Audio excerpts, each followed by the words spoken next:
Okay, hey Rebecca, how you doing? All right, let's go and take a look. All right, got the front. We got a poster up right here. I think the front looks really good. Very clean, very inviting, nice use of negative space. One of the things that's kind of bugging me is just a little bit of misalignment right here. And at the bottom of the stack of books, I think it will anchor itself quite nicely if it were to uh, if you were to pull it up in the composition a little bit so that the bottom of the books aligns with the baseline of the type in her last name. I think that'll provide like a nice anchor by aligning the books to the baseline. I think that'll really anchor those books as a visual element and and define it as such. I think by anchoring it with the name. Okay, now the back of the poster, front of the poster. That's all I have really. I think the front of the poster looks great. I think one of the things I would recommend though. Now that I look a little bit closer, I think that you could close down the space between the O and the N in Tony. Right here, this space, it's a little wide. That's a little wide right there. These are great.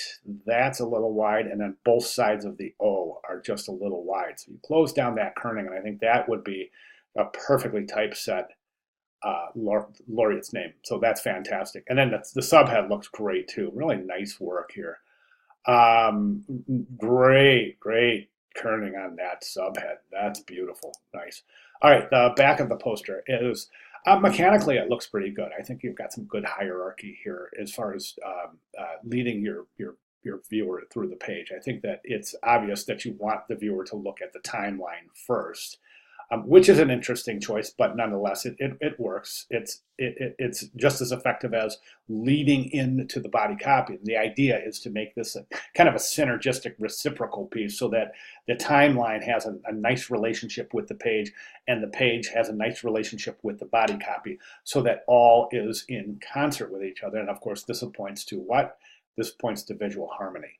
The issue that I'm having with the timeline is it's not a timeline per se. A timeline should be a designed graphic representation of a series of chronological events. Again, notice I said a graphic representation.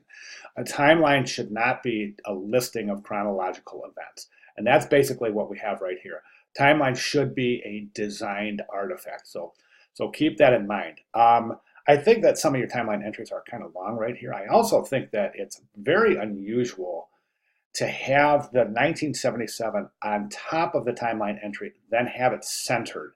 Because as you're staggering these entries, this is really unusual right here. I mean, I'm looking at this right now. I've looked at this 10 times and I'm still not sure where I'm supposed to look from here. You see, this is an alignment, but this is next in order. So part of me wants to jump down to the alignment, but then part of me wants to go like this, but then it's uncomfortable to go back and forth like this zigzag motion.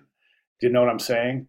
So think of a more effective way. I think one thing that would be interesting and probably alleviate a lot of the issues is taking the 1977, the year, and placing it in the first line of the type and just assembling it right with the type and separate the year with the type with an N dash, N as, like Nancy. And this is going to probably entail reducing or condensing some of the type. I think the amount of type in some of your timeline entries is pretty extensive. So yeah, so work on the timeline. I think that's really I really only have two complaints about the back. One is the timeline, and the other is the length of the number, the line length here. It's the character count is, I believe I counted, I think you're over 100 in a lot of areas. Now, character count, you're counting all the letters, all the spaces, and all the punctuation. And as you know from our studies, optimal character count is anywhere between 49 and 70 characters. So I would recommend in this particular situation, I would recommend a second column of type. Um, with a small gutter between. And then also you could probably do something really interesting with this instead of just having it really just centered. Um, think about that. Think about an interesting way to bring the viewer into the bio. I don't necessarily think the word about is the most feasible answer. I think that maybe a drop cap right here might be an interesting choice.